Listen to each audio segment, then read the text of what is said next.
Hi there, Blob and YouTube, because you're going to be on both. Welcome to the Mail-Right Show. Start again. Here we go. We're going to go again. Welcome to episode 14 of the Mail-Right Real Estate Show. Today, Jonathan and I are going to show you how a podcast hooked into a great website can help build your real estate business. It's absolutely true. And Jonathan and I were just discussing it pre-show of all the different things you can do. And it's just getting out there and hustling. If you're new into an area or even seasoned, starting a podcast hooked into your blog is great. You should be blogging and podcasting at the same time. We're using the tool called Blab. Even if you just take this Blab and it's so easy to use, and you put it up on your site, your WordPress site, your blog, you're going to easily have dialogue and conversation. And now here's the key. You're going to get SEO. And Jonathan, we're going to talk a little bit about who are some of the people on a podcast in your local community and what you do in your local community you'd want to interview and why. Oh, it's just a golden opportunity now, as we discussed in previous episodes. Your website, if you're an agent or you're in a small group or in a brokerage, your website is much more than just, your IDX feed. You've got the golden opportunity to write about the local area in detail, what's going on, who the shakers are in the area. And the podcast just fits so lovely into that mixture. And it will build your credibility. You're amazed at the openness of people to be interviewed. Yep. If you say that you're going to put it on YouTube, you're going to give it to them so they can use it, it's a win-win. And it will just build your credibility in the local area. You will become the agent in the area. Your network will just expand. You'll be able to get the movers and shakers in the business community, in politics, non-profits, all, by doing a podcast for the leading local non-profits, the goodwill that you build up. And obviously a lot of these people that are running these non-profits are some of the most influential people in the area. So just offering to do a podcast with them on, if they've got a special event or they're trying to raise their profile in the local area, and sharing the YouTube video with them. I'm just, the possibilities are just endless, aren't they, Bill? So you have a blog site. You have to have that. And we recommend WordPress. By the way, early on, I should have said this at the start of the show. Any questions on podcasting, give me a call, 775-233-8065.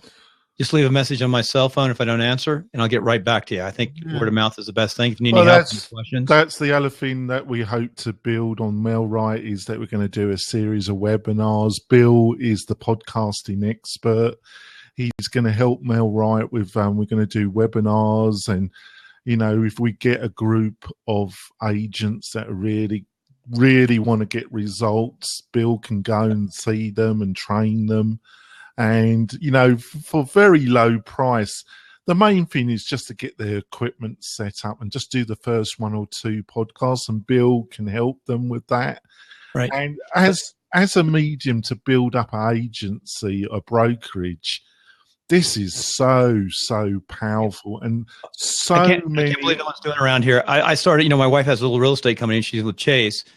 But here's the first person, if you're an agent, and here's the first thing you do is learn to interview people like this. You can interview really fast. And all you need is a laptop. And you can even use the laptop camera. What we use is 920 little Logitech cameras. I do. Jonathan, it's so cheap. Yeah, $60. And a speaker, you can get a nice mic for $60. In fact, the ATR 2100 today was $40. So if you have a laptop and under $100 worth of equipment and a light, you have lights at home, you can start creating this, and then you can teach other people what to do. But here's who you need to interview first. Go out and interview those people you recommend. If you we have, for example, if you go to my wife's site, KarenConrad.com, under recommendations, you're going to find the podcast I did of the guy who cleans the rug, the steam cleaner. He's really good. You get to see him. It's personal. We've also interviewed the mayor while she was running for office in Reno, Nevada. We've interviewed the congressman, and there's unlimited number of people who can interview. So just think of the interviewing first the people who you recommend to others. And I mean, it's unlimited what you can do. But it should be about your neighborhood, your community. We have Burning Man going on right now. It'd be nice to go out and get somebody who's going out to Burning Man, or when they come back from Burning Man, interview them and ask them what they thought about it. Exactly, the local event, and these events are going on in every town and city in the US. And, to be successful as a real estate agent, you've got to be outgoing. But people, as long as you're prepared to share the YouTube, it's so easy to get it on YouTube now. If you can't even, Bill offers a really great introductory course where he'll train you and show you what equipment and hold your hand on the first podcast or the first couple podcasts. But if you can't, and it's really reasonably priced, that's a little sideline of Bill's. And if you can't even afford that, you're bound to have somebody in your family, a younger individual that can help you get there. There really is no excuse. It's pretty easy now. It's really going to make it easier. There really is no excuses to really, and I know it's hard to get started, and we all make excuses that we're busy, we can't fit it in. But if you're really serious about building up your agency, your brokerage, your personal book of business, this is a powerful tool. And it's all about producing content that you can repurpose. And this type of content is so easy to repurpose. You can use it on Facebook, Twitter, your website, your YouTube channel. It's endless, the repurposing that you can do with a video podcast.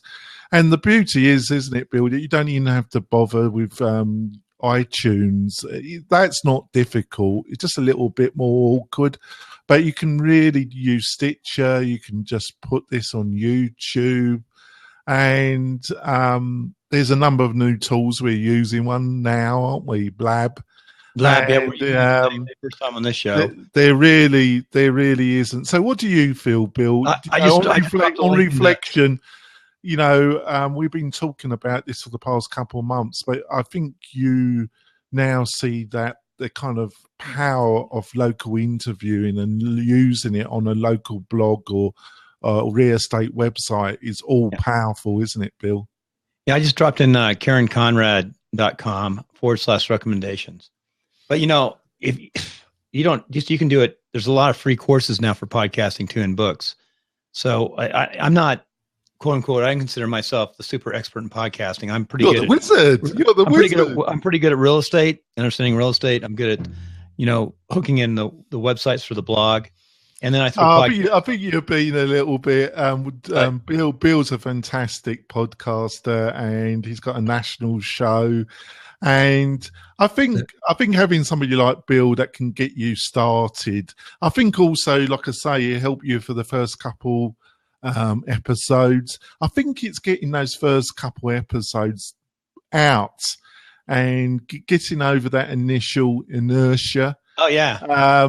And Bill's there. And Mel, we plan to write more blogs, more lessons, do webinars, and really help the real estate community really grasp this technology and learn. That it's really sad, the amount of agencies and brokerages that don't really understand the power of local.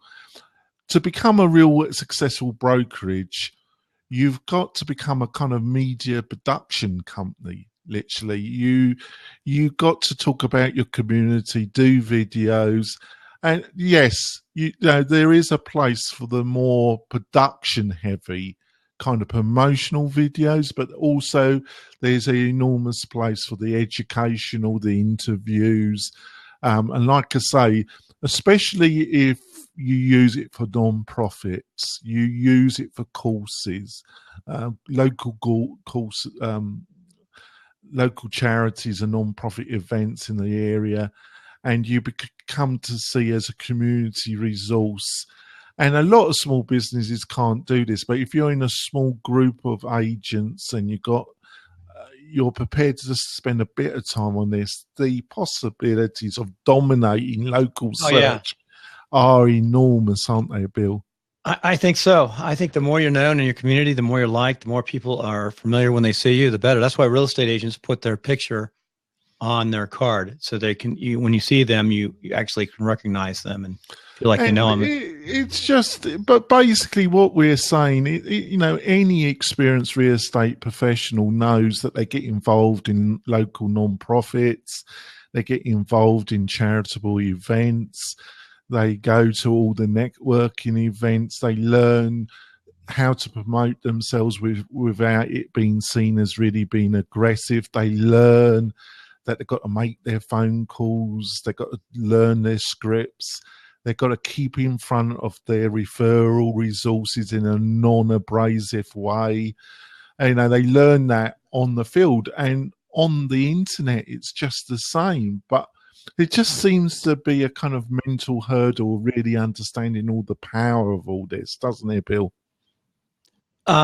It's Toby Delgado we're going to have on next week. Yeah, we're going to have Toby. He's going to be our first guest. And that's great, Toby's been doing podcasting for about the same amount of time I have, a couple of years now, and he interviews top producers. Yeah, and he realizes that a lot of agents don't have the technology, but you don't necessarily have to have the technology, but it is changing. It's becoming much more a relationship business, but you still need lead generation. Like I said, our best lead generation came from postcards and, lots of thousands of dollars each month. And I think it has its place, Bill. My continuous message over these episodes is that I'm not one of those that say throw out just look what's still working, adapt it, combine it with your online activities. That's all I'm saying but if you want to be a success, I think one of the problems is there are so many apps, web-based applications. There's so much being offered to the real estate industry. And so it's really hard to see the trees from the forest. And I think a lot of people deal with it, Bill, by just putting their head in the sand. It's inertia. We can't tell what we should use, shouldn't use, what's good, what isn't. So you don't bother. So it's too much choice in a way. And in the next few weeks, I'm going to be looking. We're going to be looking at a number of online services, free, paid for, aimed at the real estate agent, broker. And we're going to talk. I'm going to give an honest review, my opinion. We're going to discuss them with your experience. See what your reaction to some of these products. And I'm just going to try and give some honest advice. I'm not going to plug MailRight. I'm going to leave. Just please come to our website. We've got some exciting developments and make your own decision. But by the way, on the notes, mail-right.com. I think I'm very excited the way MailRight's going. I think that all the key elements are coming together, and we're going to offer excellent value to our partners. And I call my agents my partners because I truly want them to be successful. But I see, to be honest with you, Bill, I see too many agents scared about really pushing their business forward, really doing the grunt work that's really necessary. Oh, and doing the basics, and plus doing the basics online as well. And there's a lot of inertia in the real estate industry. There's a lot of not really understanding what you got to do. It's not jet science. You just got to be methodical, committed, and keep your eyes and ears open, haven't you, Bill? Yep. Hey, in closing, let's close up here in the next minute or two. I've got a seat open. If anybody pops up, they might jump in so people can see how that works. But this will be, like I said, on YouTube. It'll be on Blab. And the final thing, too, is like you're saying earlier, the best way to start a podcast is actually not start a podcast, is do it on YouTube first or do it on Blab. See how it looks and stack them. and then learn inch by inch is a cinch. And then it's really cheap really inexpensive to buy Libsyn account and then transfer the MP4 over there. It's not hard. And the sound is actually pretty good. It comes off of here. Well, that's what we're planning with MailRite, isn't it? We're going to go on iTunes soon, aren't we? And but we decided that we just do it on YouTube to start off with. Build it. I'm excited the way that this MailRite show has gone. I think we're up to 14, 15 shows. I think they've all got reasonable notes. We'll always have reasonable notes. But I think, already, with your extensive and your wife Karen's extensive experience in real estate and my love of technology, I think we already got a lot of value in our shows already, haven't we, Bill? Yeah, I think so. In closing, there's one thing I didn't want to think about, and I was thinking about it today. We're not spending the money we used to spend on marketing for Karen starting up. But that said, I'm trying to think how to use Zillow. I'm sort of kind of scared of Zillow. It's a couple $100 a month. Not bad, and you get some ads. It's just hard to say. I do believe that a lot of people are starting their searches there in Zillow, and like you said, it's hard to compete when you got Zillow out there with so many searches and so much information. Well, so, I think you start off small. You start off small with Facebook, but you got to get your reviews. You got to build up your reviews on Zillow. You got to get a lot of positive reviews. There's nothing worse then go into Facebook, Zillow, and there's no reviews. There's nobody saying that agent really served me well. Really, what are you going to think when they say, well, we're really experienced. We've got, 20 years in the industry, or we're a top producer. And you go to their Zillow and you go to their Facebook, there's no reviews. There's no reviews on their, there's no positive reviews on their website, on their blog, on their what are you as a possible client? You gotta have some reviews. It's true. What are you expected to think of that? If I went to an agent that was telling me that their experience, a top performer, and they had no positive reviews from their previous clients, I'm not sure I would hire them, Bill. I'm sorry. I've got to be blunt about it. I think it's time that the industry woke up about the realities. It's still a relationship business, Jonathan. There's still agents out there who do very well, have nothing. But they're older agents. Because they've built up an enormous local, but anybody trying to build their business or get themselves established, they've got to wake up, Bill, because other people have got an enormous personal network, and good luck to them. But that's not how it's going to be done now. It's a combination of effective online marketing with still belly to belly. Yep. All right, Jonathan, let's cut this show. Folks. See you next week. We'll have Toby. You'll be up next week first. Yeah, I'm looking forward to it. It should be a great show. Our first guest of many guests, Bill. All right. See you, Jonathan. See you out there, Blab. See you, community. And we have 5 viewers today. Anyway, take care. Bye. And stay